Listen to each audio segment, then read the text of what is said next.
Looks like we've hit our start time for the session. This is for Thrillshare.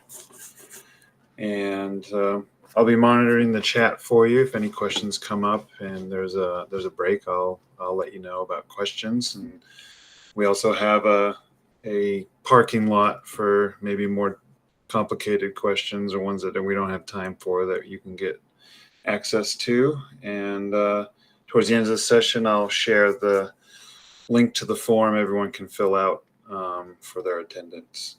But without further ado, I will mute my mic and let you take the helm. All right. Thank you, Jeremy. Good morning, everyone. My name is Monica Monk. I'm the Director of Communications in terms of Public Relations for the district, and I'm happy to see all of you this morning. We're going to be talking about Thrillshare, which is our brand new communications platform sponsored by the Communications Office, so our office. So I wanted to break down quickly, though, to all of the components of Thrillshare. So I'm going to share my screen just so you can see what I'm talking about.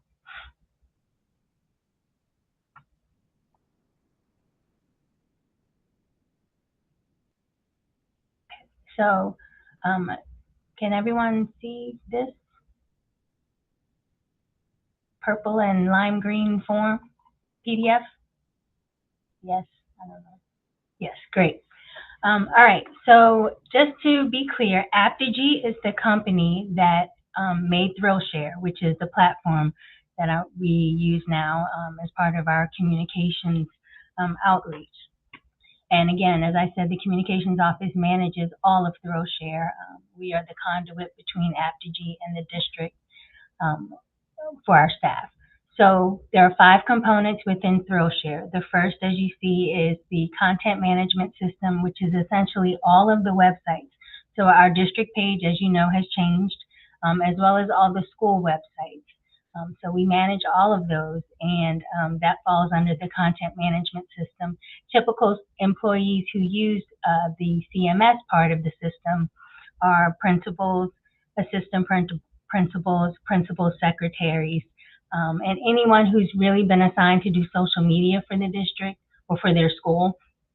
They would have access to this component of the system. In addition, we have alerts. Now, you may have heard the term ConnectEd previously. That was our automated contact system that sent text, email, and voice messages or phone calls to families about mostly in emergencies, or that was just the typical way that a school would communicate with their broader school communities. So alerts is the new ConnectEd, if you will, and it provides all of those avenues of communication, so voice calls, text messages, emails.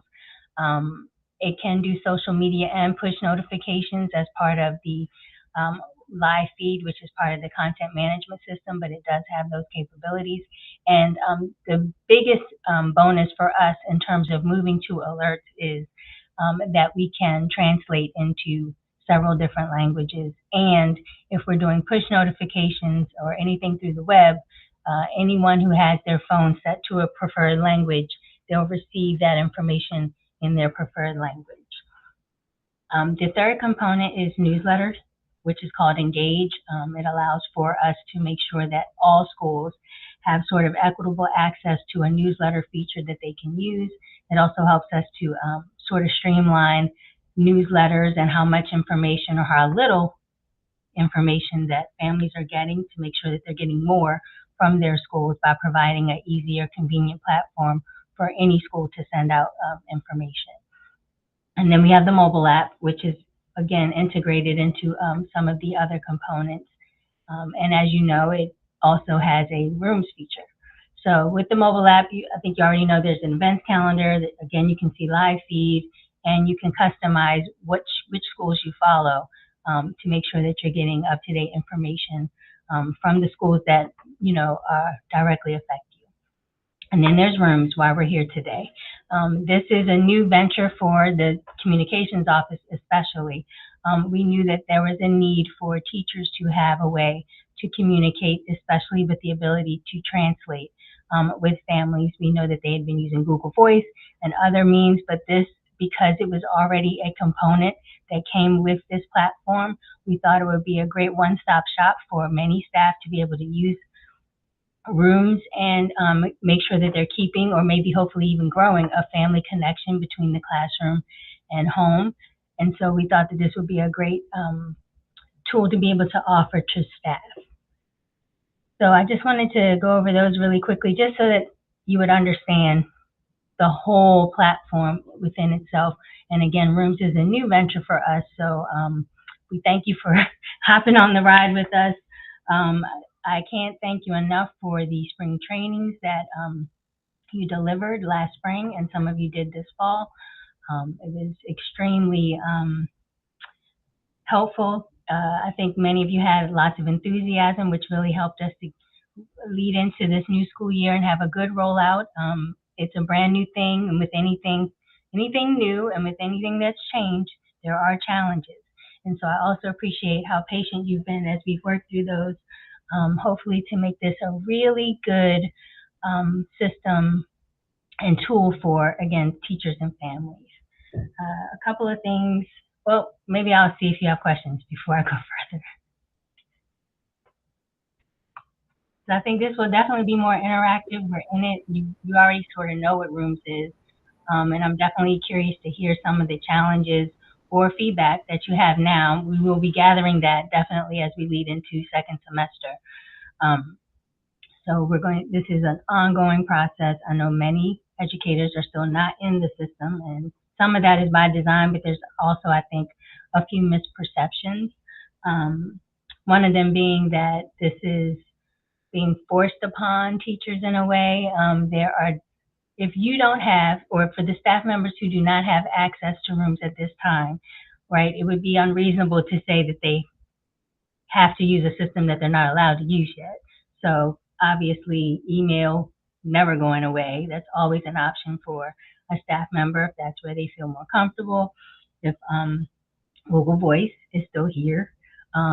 We think this is a great economical solution to Google Voice, and it will have more features as we move forward. So, but right at this time, if you don't have access to Rooms, Google Voice, if that's what you're used to using, is an option. So I see that there's several questions in the chat, so I'm gonna get those going. Yeah, there's a couple that were asking about any other ways or options for families to sign up. I think there's two campaigns that are about to happen. We're about to, and I see that this is another question that was further down. It's definitely part of my notes. So we have campaign materials that we have shared with principals on, just getting out to their school communities. But we are going to do two campaigns. We were not focused on students this first go around, just trying to make sure that teachers had access. We knew that students would be using, the high school students, especially if they're athletes, would be using the system, but we didn't put a huge push on that right away. We wanted to sort of softly work our way into student use, but we will be doing a student campaign as well. So only high school students have access to Rooms to use to communicate with their teachers. Does that answer it? So we're going to do more of a campaign, and again, we can share the flyers and stuff as we have with principals. They have sort of a repository of marketing materials to use, but we can look at other ways. Feel free to advertise away, and then if you don't know, I think many of you do though, there are ways to just simply send the magic codes or send them home with your students, and all they have to do is navigate. It's on the Rooms website if you haven't been there either, aacps.org/rooms. Right at the top, it tells you exactly how to sign in once you have that magic code. And every teacher can find those. And I'm happy to show you where they are if you want me to. Want me to do that? Yes. Yeah. All right. So I'm gonna share. I'm gonna present my screen again, and I'm gonna go into Rooms just so you can see. I think I can do it from here. I'm not a teacher, so I don't have certain access. Actually, I can probably show you from the Quick Start Guide. So in the Quick Start Guide, and if you don't have this document, feel free to email me and I'll share it with you. This was given to principals so that they could share it with their teachers. 1 second.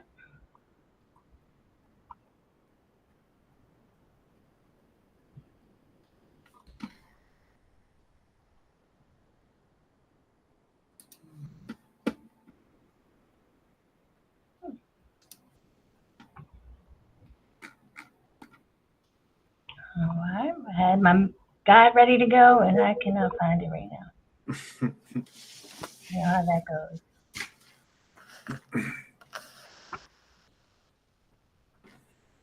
I have a question while you're pulling this up.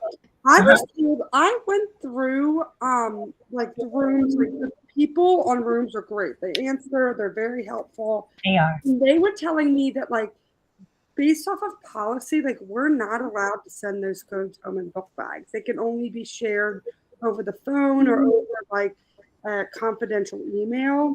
So, like until we cannot put them in book bags. So is that true or not? Like After you said that? yeah, they said, like, you cannot put those in those kids' book bag for security purposes because there's no way to cross-reference like who these codes are going to. It could go to somebody not on an emergency contact list. Which is true.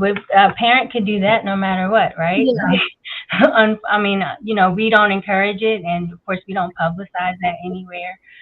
Just that's how we sort of secure, right? You just kind of don't bring attention to the fact that if you share this code, anybody could use it to, you know, connect to a student, essentially. But I think there has to be some cross-referencing with numbers. But either way, like you can go in and see if there's an extra person in the classroom that doesn't belong. And so that's sort of cross-referencing because it's like, but no, my school has been going on the fact of like we cannot send these print them out, which is interesting because the instructions they give is really about printing them out. Now, technically, how I've been sharing them with families has been through email, right? Like I check the email in Power School to make sure that that's the person, and I make them give me their child's name, you know, that sort of thing. So I have been doing it electronically, and it is just a copy and paste. But that is not a rule that we said. You know, if you have families who you know check those backpacks and that's the best way to reach them, you know, I maybe put a disclaimer on there that says, you know, this is special, unique to your child, the same thing you may do in email, but I don't see a problem with that. I think the biggest thing is making sure that we have families sign up. That's the way we know we're going to be communicating with them. Of course, we have to give other options, but perfect. Thank you. That was great. So I put this in the chat, but our trainer in the spring actually told us that if families didn't sign up, that we should print out the papers and send them home. So it's interesting that they're giving misinformation. Yeah, like I had not heard that. Information. So I sent him home. I have to be honest. I have a couple friends, you know, a couple kids in my class that the parents hadn't signed up.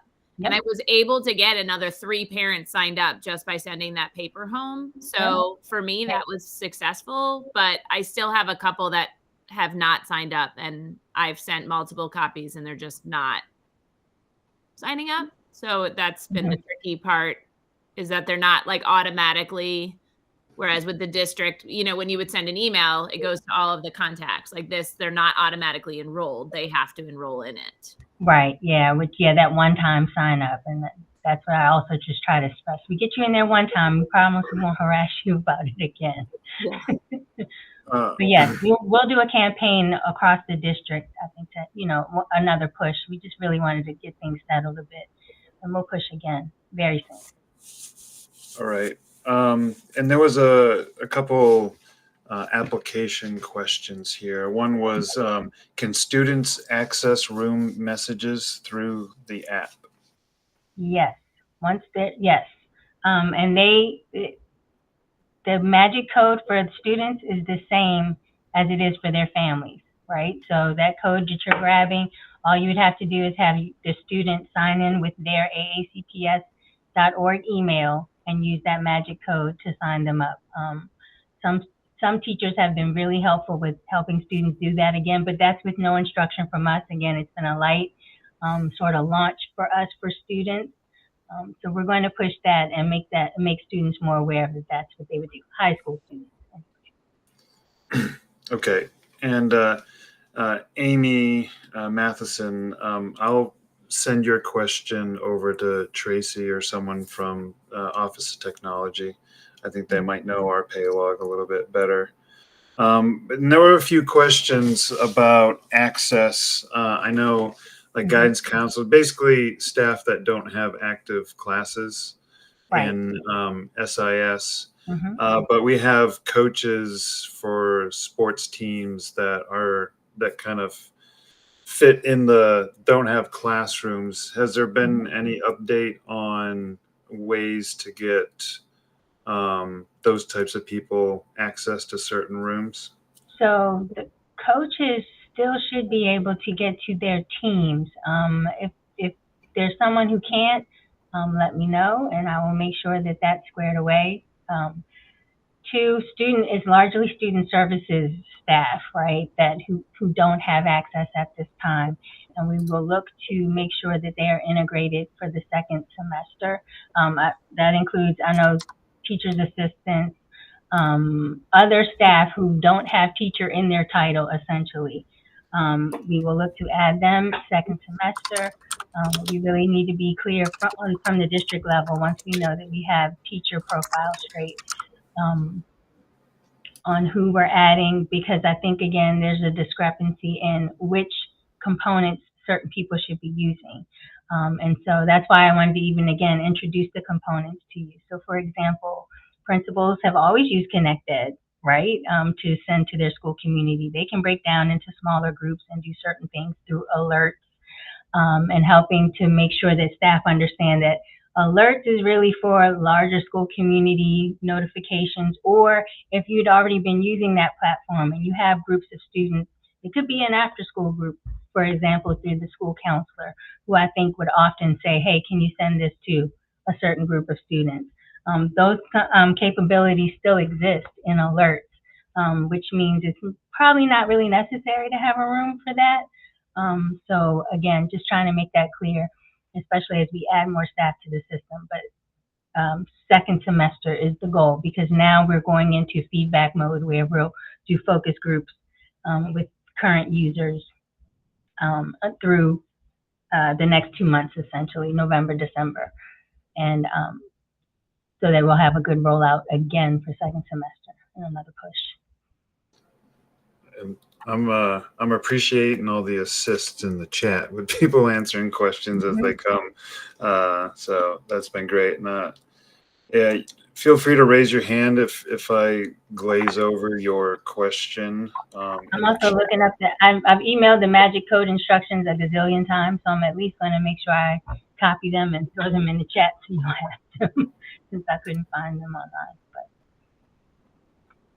all right, is there a way for admin? I'm just jumping in because I just saw this. Let me back up. Is there a way for admin to see who is and who is not using rooms? In terms of staff, yes. On the surface, I mean, so principals, assistant principals, academic advisors if you're in a high school, and athletic directors. Those are the 4 individuals that have what we call campus management access, which means they can see all the classes on your campus, and then essentially could see any messages that were sent. So they would know if it was active that way. They would be able to see unpublished classes, which clearly means you're not, you don't have any rooms in there. But yes, they have the ability to see that. And then they also have the ability to see if a parent has signed up but isn't active, or if or vice versa. All right. I see something about Google Voices going away. Is there a calling feature upcoming in rooms? We have asked Aptigee for that feature. They do say that it is coming. Or at the very least, there's already a component to record messages. So then it would be whether you can just send translatable messages back and forth through recording in some capacity. But yes, they are working on that. And I would also say, just as I think Jen pointed out, that the folks at Aptigee are wonderful in terms of their customer service. I would urge you, or any of your staff members to jump in a chat, give them a call. I understand, the time constraints in school buildings, but if you can reach out right away for something, you're more than welcome to do that because they are very responsive. But I'm also always willing to help, no matter the question. But they are very good about just, any upgrades we want, if essentially letting us know if it's a possibility and then sometimes giving us a timeline. So they're really responsive and one of the great reasons why we decided to go with this company. Let's see. The families get all messages, alerts, and rooms in their preferred language. Families who speak certain languages. So if it's Chinese, Korean, Vietnamese, I always got to count Spanish. And I might have missed one. I got to read that. Chinese, Korean, Vietnamese, Spanish.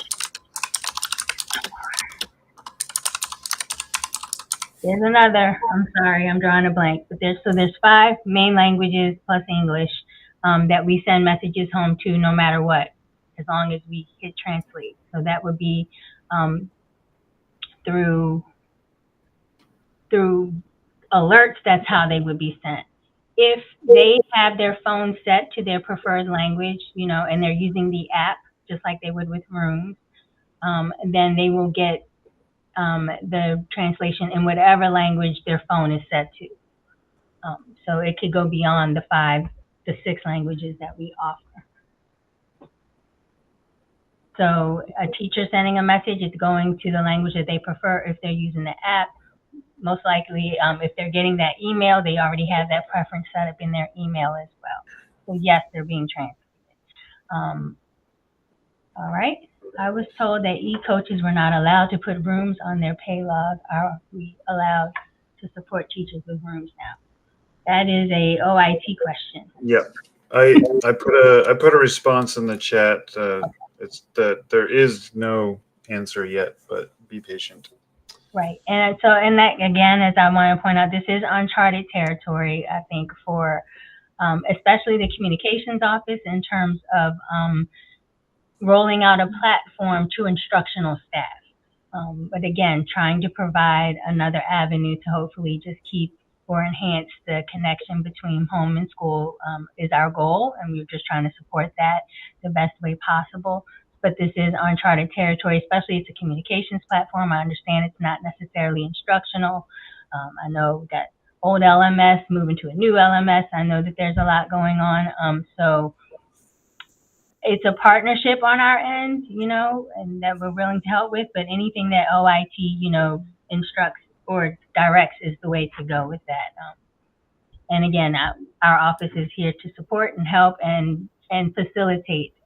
So if there are questions that your staff has, feel free to send them to us and not necessarily deal with it until we have more direction in that area. Okay. All right. I think most of the questions here have been handled. There was some interplay in the text and some similar ones. So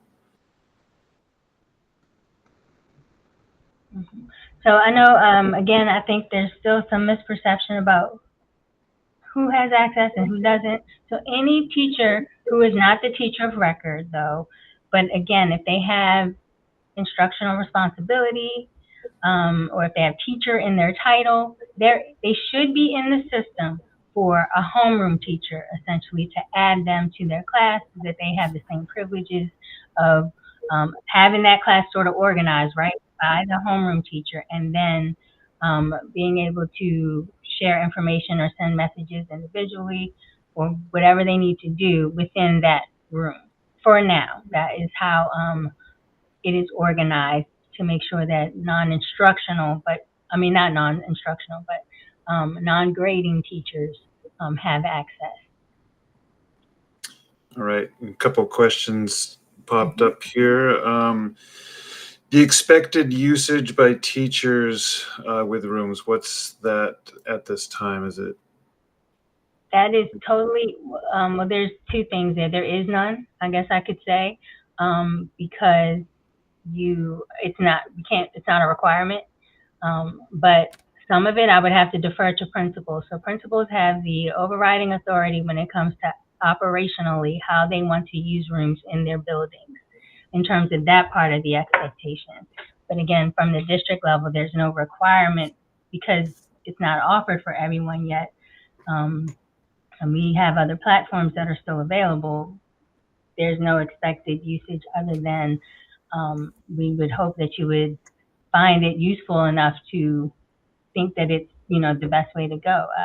For us, again, another reason why we chose rooms and this platform is because it protects staff.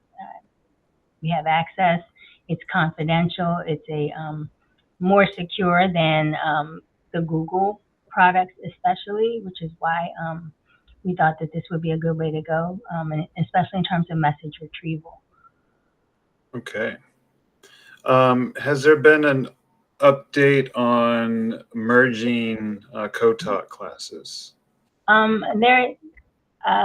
didn't know that was missing. That I can show you here in the quick start guide, but about merging classes. So give me one sec. I know that's here for sure. And I think we're if you're sharing a screen, we're just kind of seeing your Thrillshare page. Okay. You're seeing the rooms page? Yeah, you're scrolling up and down it. Okay.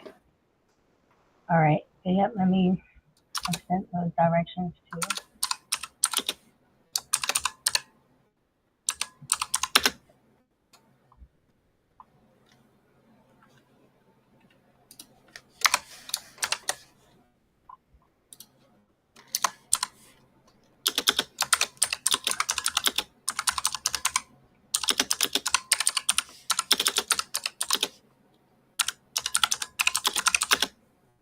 Sorry, my click.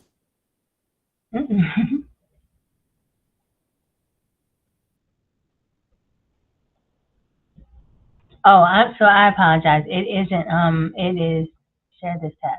It's not a merge. It's, you can post to multiple classes. So if you can see here on the screen, Yep. Posting to multiple. It's a simple function right here. So clearly, as long as you're added to those classes as a staff member, you can post the same thing to them. So yeah, it's kind of a workaround. There's no true merger at this time, but instead of, you can quickly duplicate by posting to multiple classes. Yes, but I will make a note to get an update on the merge function. I'm doing it right now. Can I ask for a clarification, Jeremy, on something you just put in the chat box? Yes. So somebody asked about clubs, and my question wasn't specifically about clubs. It was more for teachers, like the strings teacher. So for example, in 3rd grade, she has students in all 5 classes, but she doesn't have, like, she would have to go into every individual class because she doesn't have it. But then you just said something that somebody can create a room. Yeah. So how would she create a room if she doesn't have, like, she can't even really get into rooms to do any, like, you don't. She should be. Okay. She has an account completely. If she has an account, she can create a class. Okay, so she can create it with just her specific students? Yep, I'm going to show you in 1 second because it's really simple. Can you see my screen? Oh, no, I stopped sharing this. Sorry about that. All right. Okay, so again, this is a campus management blueprint. If I go to classes right here, it says create class. You see it at the top next to all classes? Yep. You click that. They can add, so they would name it strings, so forth and so on. I would skip class ID. I have to check on that. And then they can add their kids. So they can add by ID. They could upload a CSV file or Excel, but yes, they could create their own class. Okay, so right now, like, as a classroom teacher, I've added my cultural arts teachers. so that they can send out messages, but they could actually go in and create their own if they wanted to. Absolutely. Yep. They have an account just like you. They just don't have classes attached to them naturally because it's an upload from Power School. Does that make sense? Yes. Now, is it eventually going to be added from Power School where they wouldn't have to go in? Because some of the teachers obviously teach every kid in the entire school. So Right. But because they don't have a schedule, I would say no. We are looking into ways, again, to add them a different way so that and it be populated or grouped and so forth. We are working on it. I think that's been one of the most frustrating things for the cultural arts teachers and the other teachers is that they're not really on board because it's really difficult and very time consuming for them to do that. So, okay. And it's just been easier for teachers to add them and then do it that way. But all right. Yeah, that's why we started with that as a solution. And then we're going to have to use a different mechanism and platform, not Power School at all, in order to and figure out that integration in order to upload those staff members in a way that is more beneficial to them. So that's what we're looking to have a solution for. So we're working on it. Thank you. All right. Stacy, you have your hand up. Thank you. I just wanted to relieve some stress from some people because I'm a media specialist, and it took me a while to figure it out, but there are directions that show you how to upload from our system, the LS2. You can create a CSV file and you can create the classes. So once I figured it out, it only took me like 20 minutes to do 22 classes. So if your media specialist needs help with that, feel free to have them reach out to me or our department. But my question was, I originally had teachers adding me to their classes, and now I have my own. Well, I like how it actually sends you an email to let you know that a parent has messaged you. But now I get messages from the classroom teachers when they get messages. Is there a way to turn theirs off, but not mine? Let me look into that.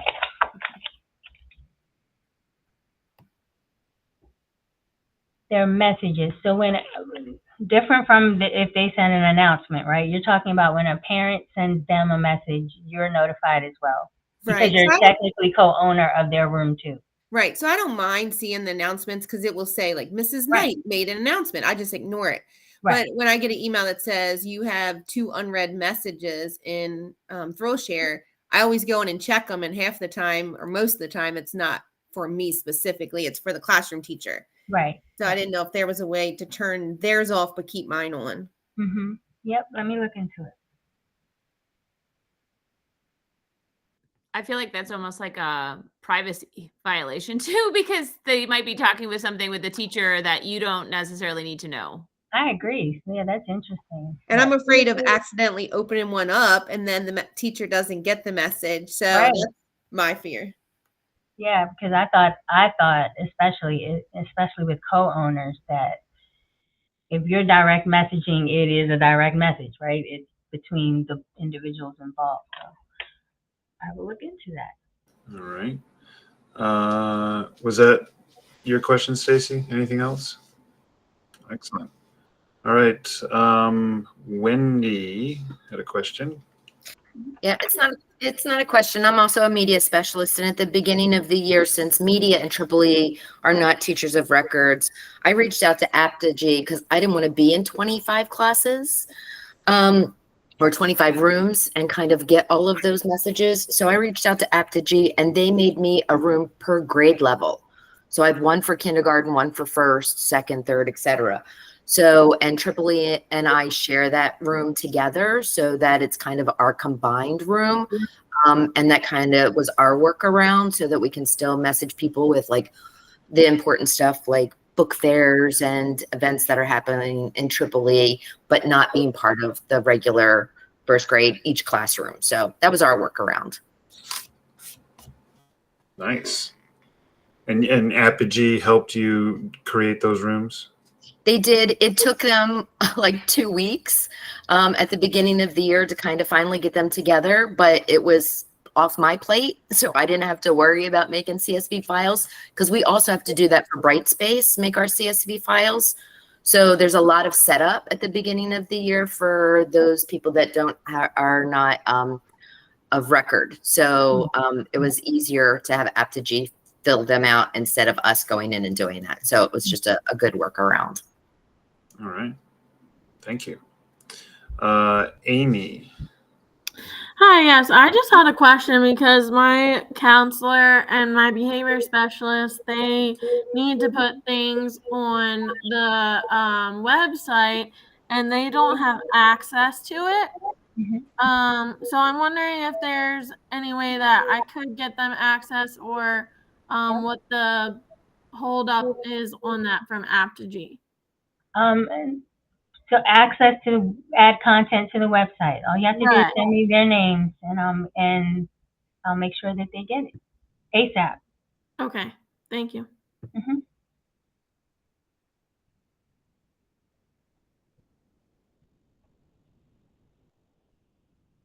Sorry, Madison, I was muted.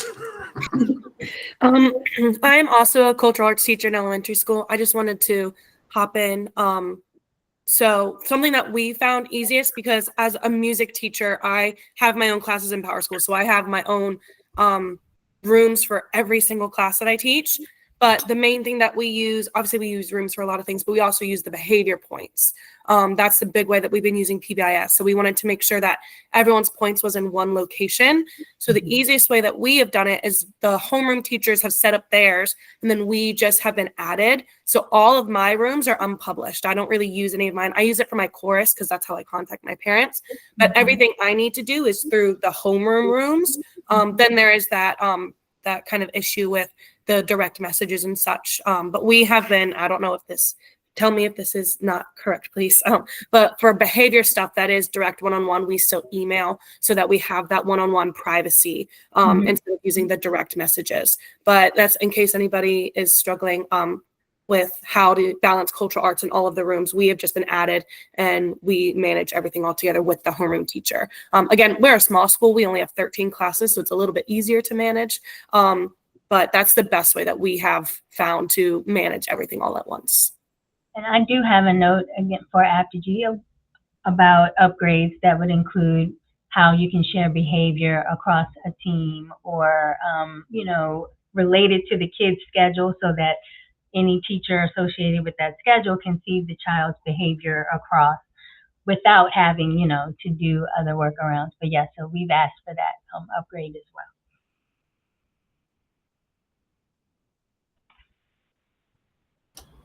All right. No other hands right now. And trying to go back. If I've glazed over your question, just repeat it in the chat for me. I see a couple about email versus rooms, and I would say we're not moving away from email. I don't think email is going anywhere. So just like even Madison just pointed out, for some things, she or her school has a practice of using email when it's related to behavior and so forth, and that's a fine practice. And email is never going away. It's a business tool that is used across the district. I can't yet, but rooms is another just avenue. And again, it's a one-stop shop because you do have your behavior and you do have certain things in it. I'm not trying to sell it because we already bought it, but but hopefully, again, once you get the hang of it, it is a convenient option. But no, it's not rooms versus email. It might be a little rooms versus Google Voice. So. There's a question about access to the newsletters. Can anyone else have access to them? Right now, we've talked about grade level newsletters. I don't know how, because I know some schools do that. Right now, who has access are really whoever the principal requests access for. So all administrators have access, principal, secretary. I think there are some school counselors, community school managers, folks like that who are definitely using the newsletter feature. So if your principal would like to use Engage beyond, right, a larger school community purpose and wants all department chair or grade level leads or whatever to have access, all they have to do is send me a message and we can make that happen. And so the message would be who should have access, and we'll do it. Okay. And that should come through the principal so that they're aware of what's happening and who has access to certain communications tools within their buildings. That just practically, that's what makes sense. And I think there was a clarification question here. Students can use the magic code to gain access to a specific room. If their classes are, pardon? It's to their profile. So it's to gain access not to one room, but to any room that they're associated with, any class that they're associated with. Right. And so they will be populated already in rooms, but for the parents to gain access, they need the code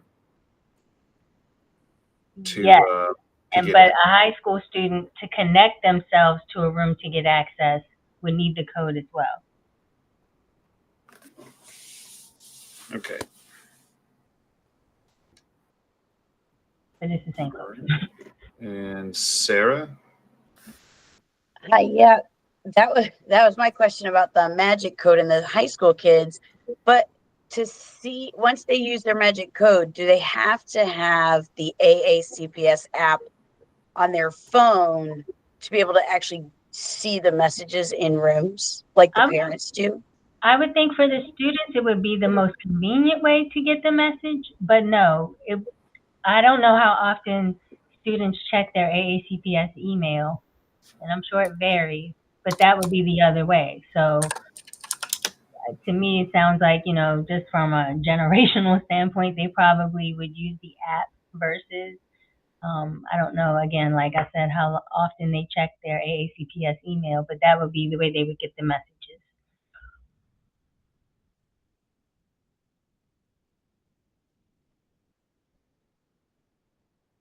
I hope I answered it. All right. Okay, so this question about how so many coaches don't work at the school or in the county, how can they access rooms to send messages to their team? So one thing I didn't point out is while rooms is not required or mandatory for teachers, it is for coaches.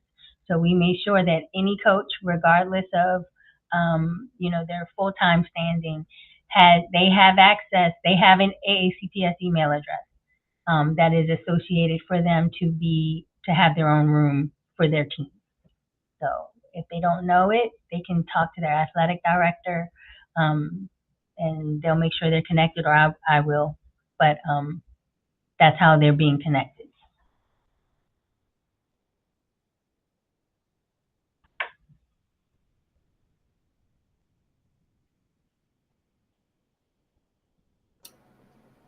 All right. We have about 10 minutes left in our session time. Megan? I was just wondering, the resources you shared on your presentation, or like PDFs, where can we access those? So 2 places. I can send it, but let me double check one thing. Oh, I'm still sharing stuff. Again, I'm happy to email them to you. We have a page that we're building of Thrillshare resources for all of the components. We definitely started with the newsletter tool, and I just want to make sure I put them there first.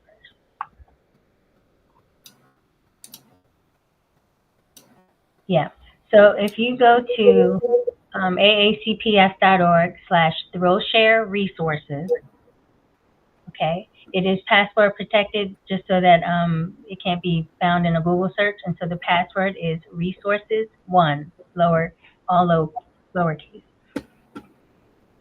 And so that quick start guide that I was showing is there. There's a toolkit for communicating with families. There's some links and so forth and so on for rooms right there. Awesome. Thank you so much. My pleasure. What was that password again? Resources 1. Thank you. Mhm. And we're going to be adding plenty to the page as we move forward, or when I find time. Oh, no. Okay. You should be able to add ELD and cultural arts. Title I should have access to newsletters. Again, principal can just send me a message about that.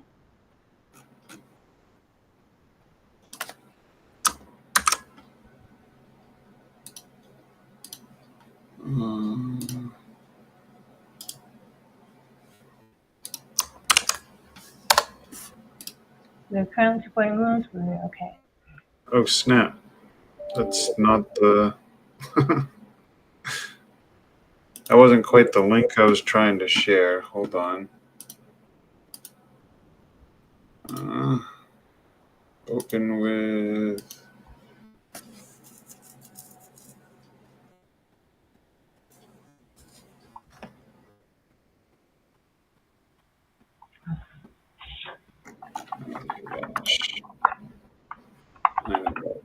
Download.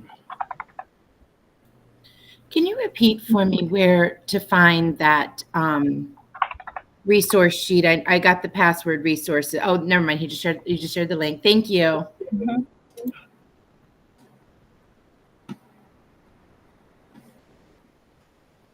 Just a quick question based off the resource page. Mm-hmm. When I went to look on one, it said that I needed to request access. I made sure I was under my Anne Arundel County profile too. Is Okay. I see that. Is it okay to request, or is that going to be a pain? Yeah, it's okay to request, but I'm trying to figure out why I did that, because it's not even in my Google Drive. But yes, okay. Until I fix that link. I know. I just Googled AACPS Thrillshare and it popped right up, and the quick start guide opened, and everything was available. No, but I got it too when I clicked on it. And it's going to ask me for access, but it's all good. But yes, ask away. I asked for it. So And I also sent the quick start guide that was out at the beginning of the school year. It has some links to the Apogee website on different parts of the rooms. Mm-hmm. I see this last question. Can we share with anyone? This, in terms of the Thrillshare resources, is strictly for staff. So please share amongst yourselves. And the quick start guide, for that matter, is, So one thing we don't want to do for parents is confuse them, because even some of us have been confused about, it's essentially 2 apps, right? There's the Thrillshare app where you can do things on the back end. So Thrillshare is definitely a term that's probably more internal versus just saying the district app, which is how parents and you, if you're a parent, would use rooms if you're integrated with the app, or just, for your regular information. So for the public, it's really AACPS's app, right? And then the other things we use. But internally, Thrillshare is how we refer to things. So it's an internal term. So it should just be strictly for internal use, but you're free to share this among yourselves and with staff. Again, we've shared these with principals so that they have access.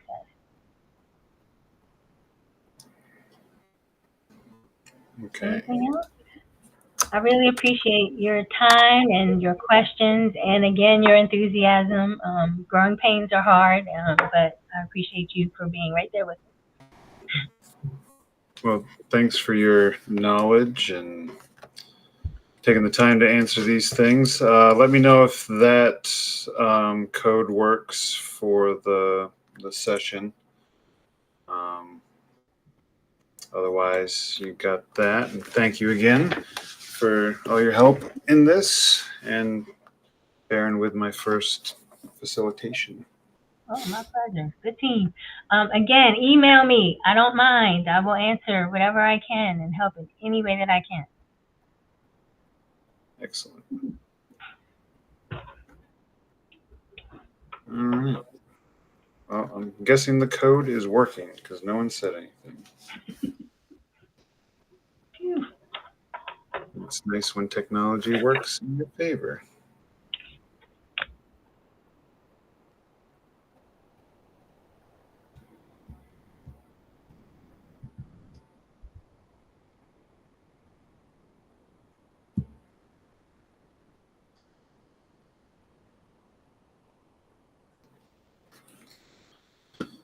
Dun, dun, dun, dun, dun. Okay. Do we have an attendance form for this session? Yep. I will post it again right there.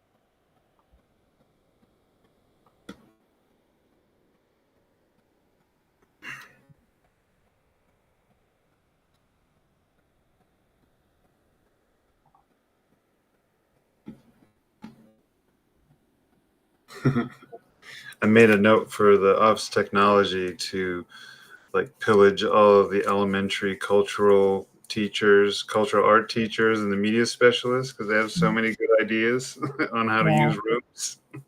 Yep. I was super impressed that they found ways to work around it, Mm-hmm. and with Apogee's help too. They've been pretty Yeah. awesome. They have been. I can't lie. All right. Now, do you just sit in this meet for the next session? I do. I'm not sure. Oh. I think I have to go to a different area. I think. But next session is. Oh yeah, no, my link's different for the next one. So. All right. All right. Thank you, Jeremy. Well, no problem. Have a great rest of your day. All right. You too.